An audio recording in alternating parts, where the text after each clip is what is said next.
po ang ating kakang gata. For biko. Ating sauce ng biko. Kasalukuyang ating niluluto.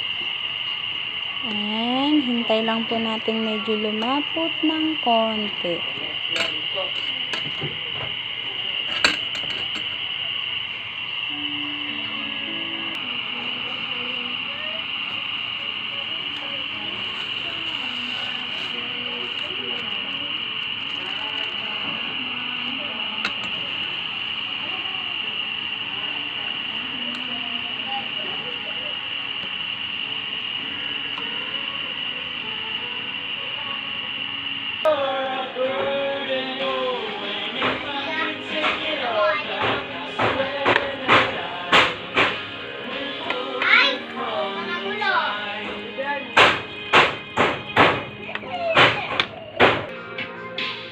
Ayan na, ang ating biko.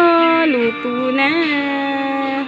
Puting biko lang ang labas niya dahil yung sugar like lang. May, pag 45, ganun.